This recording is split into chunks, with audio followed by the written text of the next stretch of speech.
straight away. Now, how much definition you add is totally up to you. So just an example of other stuff that I would be doing in this actual product ad. So I would go ahead and make another one to run across through here and that kind of stuff as well. So for example, we could actually do one, and you do have the shape of the phone itself, so you can use this cutout of the phone, which I believe is right here. There we go. So you got that shape to work with as well, so you can duplicate that as well. But for example, if we did another one, and then actually go in here again with the pen tool and draw another one and have it start coming out.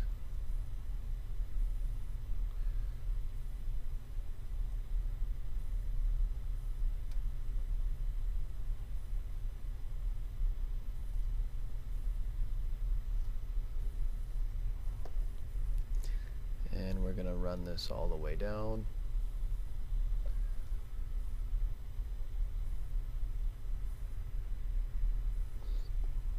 Notice I'm paying attention to just the pieces that the lines touch on the phone. I don't care about anything down here.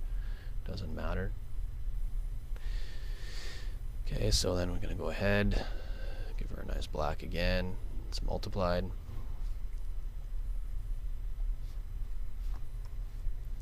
Put a mask on it, and then go back to my brush tool, and again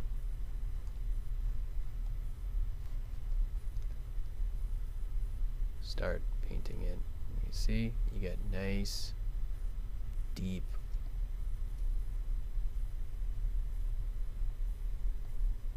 and you can mess with the highlights with this stuff. I mean, you can really add sparkle and shine to this thing this way.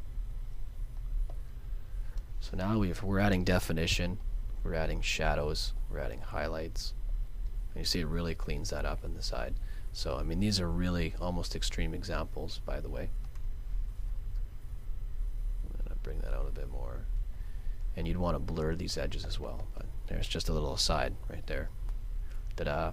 So once we have this stuff finished, I'm going to go ahead and, well, we got to add some kind of sparkle and shine to this thing. So this is where it gets really cool and messed up. So I'm actually going to take these two shapes and I'm going to group these shapes. Get that in there, and I'm going to take this group and put it inside my phone because I want this to be interesting. Bring it above everything else. There we go. So we got that set up. So now we got some sparkles we want to work with. Cool thing is that if you go in here and in Photoshop, there's this it's called stipple. It's actually, and I've got lots of stuff in here, and if I could find it, it's somewhere in here. If you can't find it, you go to, I think it's either a natural brushes or natural brushes 2 or faux finish brushes, or possibly wet media brushes, but it's in here somewhere, and I don't know where it is, but I've actually made a version of stipple, and it's way down here at the bottom. It's called Sparkles. Now inside Sparkles, inside this stipple brush, inside any brush you can change the shape dynamics or the shape dynamics, the scattering. So if I go to shape dynamics, I can control the size, and it tells me what's going on right in here. Inside the scattering, it tells me how far this thing scatters. Notice when I close it right down, it becomes very similar to a normal brush stroke. And these are all little particles, so I want to make big particles. Other dynamics being opacity, jitter.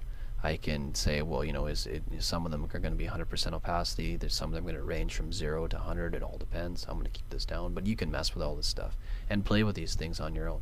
I can do a dual brush. I can assign different brushes to whatever, but I don't want to. I can assign textures to it. Any texture in the world you can assign to it. So you got a lot of flexibility right off the bat. Just going to go okay, whatever, but I'm going to turn that off too. Smoothing. It smooths stuff out. Airbrush, it's just basically a build up. It's a little build up. Wet edges, I can make it look like it's more like a watercolor splatter, but I don't want that right now. So just so you know, there are tons of different things that in order to get this kind of sparkle effect, you have to start with the stipple brush, then you go to the shape dynamics, mess with the size, then you go to scattering, and scattering's the big thing. Or usually it's like set like so. So max it right out to 100, and then you're going to see this kind of stuff going on. And other dynamics, that's totally up to you. Flow jitter, opacity jitter. So once this is set up, I'm going to go ahead and I'm going to get a nice bright yellow. It doesn't have to be super bright. I mean, you know, something. Let's just do like, go down here. 100% yellow. 0. There we go. So I'm going to go in here and I'm going to bring this up.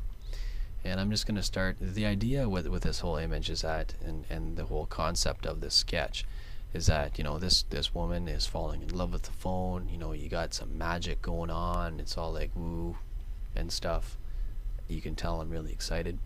And you know, there's a tagline here, love at first sight. So you got like this, you know, that rush that you feel when you do fall in love. I've never fell in love with a phone.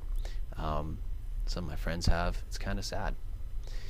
Anyway, I digress. You go back here into Photoshop because I want to start recreating this kind of like sparkly stuff. So I'm going to go in here and I'm just going to kind of like basically just kind of pop this around and see. I'm using a Wacom tablet, so it's pressure sensitive. This stuff is way easier in a Wacom.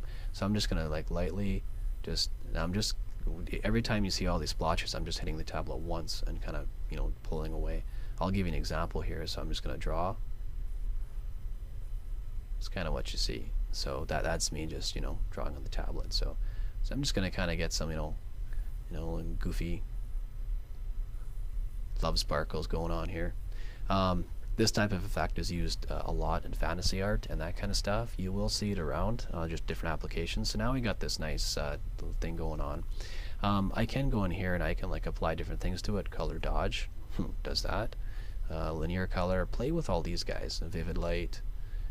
And all the colors, how they behave is going to be depending on the stuff behind them. So I'm actually going to maybe leave it on soft light. No, I'll leave it on normal for right now, because the cool thing, what I'm going to do is I'm going to show you a couple different techniques to make this super amazing cool. Number one, I'm going to go up here to layer, then do an adjustment layer. I'm going to go to hue sat. Oops, not vibrance. I want to go to, where are you? Hue saturation. That guy. So what we're going to do is I'm going to go to colorize and I'm going to make it, let's make it like a nice purple color. Something like that, sure. So okay, we'll make it purple. Sounds good to me. And so now we got this set up, but you know, purple's a little too harsh. I want like, you know, it's a little too crazy. What I can do is go to my gradient tool. I'm going to add a mask to my hue saturation layer, and I'm just going to drag across. And you'll see what's happening is that, you know, it's just basically masking off, starting to mask off this hue saturation, and I'm getting this nice, you know, transfer from the nice magenta purple into like salmony colors into pink. It all depends on what you want to do and how you want to do it. I can go in here to this layer and I can tell it to color burn, I can tell it to color dodge, do a vivid light, a hard light. So depending on the effect you want to, the emotions you want to start to convey, mess with the colors, right? Red's passionate, yellow can go either way. Sometimes people think it's cheap. It really depends on what you want. So there's that way to mess with the colors. There's also a super cool way. It's under the layer effects. You go to gradient overlay. See right now it just defaults back to the gray itself. If you go in here to gradient, I'm going to pick some crazy wild rainbow. You can make up your own colors too. So then you got this effect, similar to this guy up here, the hue saturation. You just have crazy more control over it. So you can mess with the blending options. You can multiply it. Again, here you can do linear dodge, etc., etc. You can mess the opacity.